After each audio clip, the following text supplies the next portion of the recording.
While we're eagerly awaiting the release of Tony Hawk's Pro Skater 3 and 4 Remastered as of March 2025, I previously stepped back to the early 2000s to do retrospective reviews of the original games. I got such a positive response to both videos that I decided to review other games in the series. In this video, I'll be doing a retrospective on the PS2 version of Tony Hawk's Underground 2, the game which brought us the best gameplay and soundtrack the series had ever seen, but with a story that's a time capsule of its era. Before answering the most important question,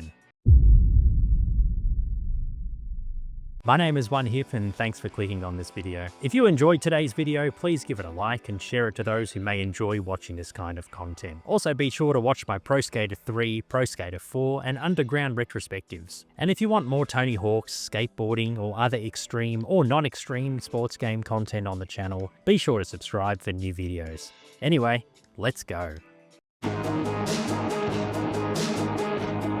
Tony Hawk's Underground 2 was released on October 4th, 2004 in the US and October 8th, 2004 in Europe on the PlayStation 2, GameCube, Xbox, Windows, and Game Boy Advance. In 2005, a PSP version of the game called Tony Hawk's Underground 2 Remix was released, which included extra levels and characters. You can also play a community-made modded version of the game on PC called Tony Hawk's Underground Pro, which uses game mechanics from Underground 2 with online play and many levels and skaters from the franchise that you can play with.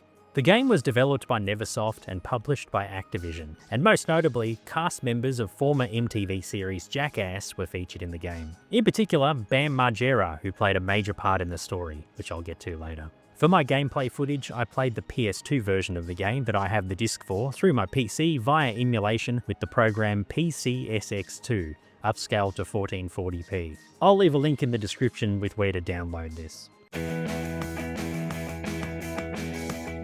Underground 2, in my opinion, has the best gameplay that's ever been seen in the series. As well as all of the features introduced in previous titles, Underground 2 introduces new skateboarding mechanics, such as Nada's spins, freakouts which were added to your base score for the next combo you perform, and sticker slaps which replace wall plants from Underground 1. The shoulder buttons on your controller can be used to spin faster when performing a grab trick. You can also spray paint graffiti on walls when you're off your board, which forms as part of the series of goals set in each level. And most notably, focus control is introduced in the series, where time slows down and you're able to perform tricks in slow motion for more precision. This would be refined in later games in the series. Walking, running and climbing are much improved after being introduced in the previous game. And while sometimes my character didn't go the way I wanted them to, the controls feel much tighter and more responsive than before. Where these mechanics felt very cumbersome in Underground 1, these felt much better to use in Underground 2. These features define the gameplay in Underground 2, and it really opens up more opportunities for high-scoring combos and finding hidden areas and gaps in each level. Thankfully, driving vehicles has mostly been removed. These are now only available for secret characters who control a unique vehicle. Some of them, like the Aborigine in a go-kart in Australia, are very zippy and very fun to drive, while some, like Stevo on a mechanical bull in Barcelona, are absolutely terrible to control, and you can easily bail when riding it. It also takes him forever to get back on, which can be really annoying. Destruction bonuses are given when you break certain items in a level, including glass or some other structures, and like Underground 1, stats are increased by performing certain maneuvers, rather than having the player decide which stat to upgrade like in earlier titles in the series. In story mode, you achieve points by completing regular, pro, guest, and secret goals. There are 1,000 points on offer per level, and you only need 500 to move to the next leg of the World Destruction Tour. For every guest and secret character you find, you unlock them to play in other game modes, and you receive a special move from them to add to your skill set. You receive text messages on your in-game phone from Tony Hawk and others in the game about things that happened during the tour. And when you earn 500 points in a level, Tony asks if you wish to move to the next part of the tour or stay to try and earn more points for challenges. The levels in Underground 2 are dense and packed full of hidden spots and other areas, with the improved climbing mechanics making it an absolute joy when climbing a structure to discover something new. The level themes are very broad, and none of them felt the same, which is really good. You'll find tons of Easter eggs and references to previous Tony Hawk's titles, as well as many crude puns on billboards and the like, which are appropriate for the early to mid-2000s edgy aesthetic that the game is going for. Levels in story mode include the tutorial level Training, which is an expanded version of Warehouse from Pro Skater 1, Boston, Barcelona, Berlin, Australia, based on Bondi Beach in Sydney, New Orleans, and Skatopia. You unlock the level Pro Skater, a triple level with alien, Mayan, and hell themes, after you beat story mode on any difficulty. In Classic mode, you unlock levels from previous Pro Skater titles as you play through it to use in High Score and Free Skate modes, as well as the final level Triangle, which is based on the Bermuda Triangle.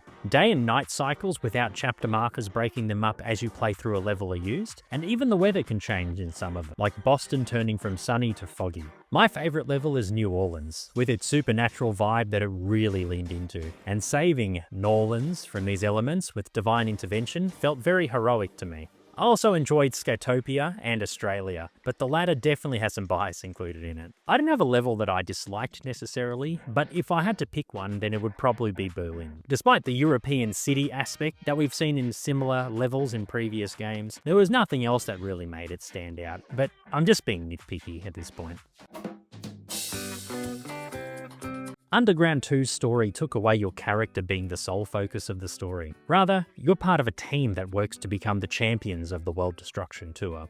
A mayhem-fueled contest that sees you trotting the globe and leaving a loogie-covered trail behind you. Rather than just playing as you in the campaign, you also play pro skaters, as well as guest and secret characters that you find throughout each level, adding to the team element of the story. The influence of Jackass, its focus on stunts and pranks, and the pain and embarrassment caused by them, is a complete 180, no pun intended, on the grounded and personal story that was showcased in Underground 1. Underground 2's story hasn't aged too well, and it's a reflection on what was considered entertainment in the mid-2000s. This aspect of the game prevents it from being the outright and undisputed greatest Tony Hawk's game ever made.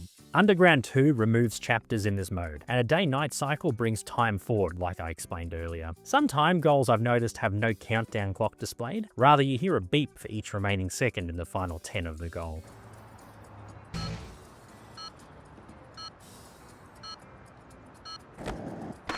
Level goals vary widely here, and notable additions include Arcade Machine, which is a rebranded version of High Score, Spine Transfer Tours, which are a set of spine transfers to complete in one go, Dance Off, where you perform tricks to the beat of a beatbox, and finding guest and secret characters to use and adopt their special moves, among many others. Unlike Underground 1, you need to create your skater in Create a Skater mode before starting the story. And in this playthrough, I was once again thinking of The Simpsons, so I made my character like Bart Simpson. I know this game is over 20 years old, but for those who don't want to know what happens in the story, I'll leave a short spoiler warning window and the timestamps for you to skip if you wish, even though there's not much of a story to tell here.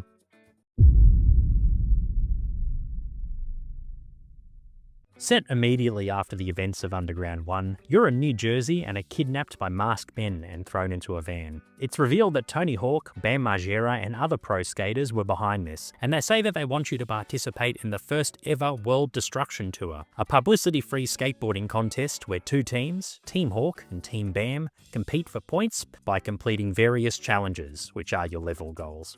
The losing team has to pay all the expenses. You're picked last and are put in Team Hawk. After a training session in a very familiar level, you head to Boston for the first leg. Hijinks such as stealing a sick child from the hospital to go visit Tony, racing Paulie on a motorised scooter, and skitching a seaworthy vehicle ensue. Team Bam wins the leg by 50 points thanks to a last-minute stunt by Paulie. The Wheel of Loogies falls on the Cut One Loose tile, and Bob Burnquist is eliminated from the tour before both teams head to Barcelona for the second leg. The Birdman assigns more challenges for Team Hawk to complete, like freeing a caged bull, throwing tomatoes at pedestrians, and helping a sea captain named Pegleg get his boat freed. Team Hawk wins the round and the Wheel of Loogies lands on Rookie Swap, where you and Eric Sparrow swap teams. The mainstream news reports on your tour after uncovering footage of Bam pranking his father Phil by putting an angry bull in his hotel room and shutting the door, raising the stakes of the competition. In Berlin, and after completing challenges like manipulating a store sign to spell out owned, freeing spirits from a bombed out church, and destroying cigarette machines, a producer named Nigel Beaverhausen offers to bring the tour to the public. Tony and Bam reject the offer, and Nigel winds up being humiliated by them. After a short break in Bangkok, Team Hawk make it to Australia for the fourth leg. Team BAM haven't arrived as they took a flight to India by accident, so Tony tells the team that they have a chance to rack up more points before they land. After doing challenges like destroying an alfresco area of a restaurant, finding an aborigine in a go-kart, and scaring off seagulls at the beach, BAM claims that his team won the round and you're picked to be eliminated. Before the humiliation goes further, Rodney Mullen recounts the points after Phil screwed up the numbers and says that it's a tie. A kid shows the teams a video cover of the tour, which was produced by Nigel. Angry about what happened, Tony and BAM improvise a challenge between you and Eric Sparrow on who can pull the best prank. Eric steals Nigel's clothing and insists that he should win, while you dress as Nigel and make seagulls poop on bikini girls, and you beaver blast construction workers. The locals turn on Nigel, Eric is eliminated from the tour, and Team Hawk wins the Australian leg. After raising the dead, going to hell, stopping the dead, and doing other serious things like manualing manholes in New Orleans, BAM rides in on 2 drunk people before Nigel appears. He reveals that he's been secretly filming the tour this whole time. He asks for footage of the final leg at Skatopia and offers to pay for the entire event. Phil shows Tony and BAM the damage bill racked up so far, and they both agree to the deal. Team BAM wins the New Orleans or Norlands leg, and the equalizer tile is pulled from the Wheel of Loogies. You lay down the equalizer from a chopper and even the score for the final part of the tour. Chad Musker crashes the chopper into the swamp, and most of the tour are arrested, except for you and Tony, who make their way to Skatopia. At Skatopia, Ryan Sheckler joins your team, and you launch fireworks, ride zip lines, and find Bigfoot, and Team Hawk wins the leg and the tour. BAM believes Team BAM actually won, and he decides to blow up Skatopia. Tony evacuates the people and animals before the explosion, and BAM challenges you, who is still stuck in a flaming Skatopia, to do one combo out of there to escape. You do this, and Team Hawk is declared the winner of the World Destruction Tour. Nigel returns for the Skatopia footage, and BAM hands him a tape of Phil on the toilet yelling out to his wife April for more toilet paper. Where the toilet paper? I need some toilet paper up here. Oh, man. Yes, we've come far from stories since Underground 1, haven't we? Nigel shows this on live TV by mistake and is humiliated, before BAM and Tony pull down Nigel's pants in front of viewers, and the story ends. You unlock secret skaters that you found in each level, and you watch the World Destruction Tour video. You also unlock a bonus triple level called Pro Skater that I mentioned earlier in the video. As well as story mode, you can also play the traditional high score and free skate modes on levels you've unlocked in story mode. The 2-minute timer returns to the franchise in the form of classic mode, a mix of Underground 2 and older levels, with classic goals such as skate and the secret tape among others, with unlockable classic levels to play as well as the bonus level Triangle. I didn't spend much time on this mode due to time constraints to release the video. Create a skater, create a park, create a graphic, create a goal, and create a trick all appear under the creator modes option in the game. Most of the pro skaters from Underground 1 return here, as well as Wee Man from Jackass. There are far too many secret characters to mention here, but a notable one is Shrek, as there was a tie-in for the film Shrek 2 which was released just prior to the game. There is an absolute smorgasbord of skaters to choose from, and it's a huge improvement over Underground 1 which was very lacking in this area.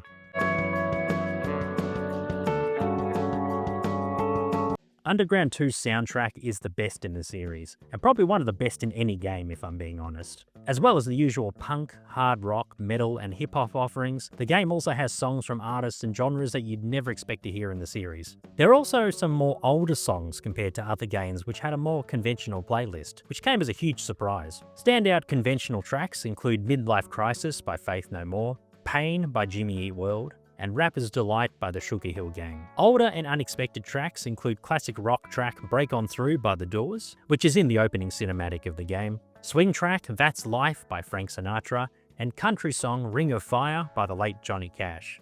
The sound effects are much improved here compared to Underground, with the sounds of grinding and rolling along your board sounding very good as always. NPC voiceovers are once again of higher quality, and they add to the immersion when it comes to the shallow story.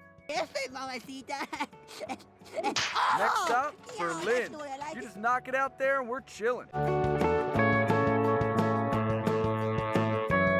With the best gameplay and soundtrack the series has ever seen, new skills to increase combo scores even more than previously, and much improved walking, running, climbing, and mostly driving mechanics. Underground 2 definitely holds up in the modern era. If you can't look past the crude, impersonal, and shallow Jackass-themed story, which was a time capsule of its era, despite not resonating in the modern day, then this is definitely a game to add to your collection.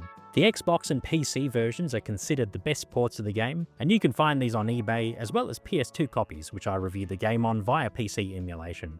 For more options, you can also download and play Tony Hawk's Underground Pro on PC, which is maintained by the community and offers lots more in terms of user-generated and Tony Hawk's franchise content. If you're curious to try this game out to scratch that itch before the 3 and 4 remasters drop in July 2025, or if you want to relive those memories you may have playing this in the 2000s, then I strongly recommend giving this one a go. Especially emulated and upscaled via PCSX2 for PC, which I reviewed the game on. And once again, there's a link in the description with where to find it. If you made it to the end, thank you so much for watching. What do you think of Underground 2? Do you agree or disagree with anything I said? What are your opinions on the original game? Do you hope to see an Underground 2 remake down the line even though its story's a bit outdated? Let me know in the comments below. Be sure to like this video and share it with those who may enjoy this kind of content. Subscribe so you don't miss out on my Tony Hawk's American Wasteland retrospective coming soon, as well as any other future skateboarding, extreme, and non-extreme sports content on the channel. My name is OneHip, and you have a good one. Bye!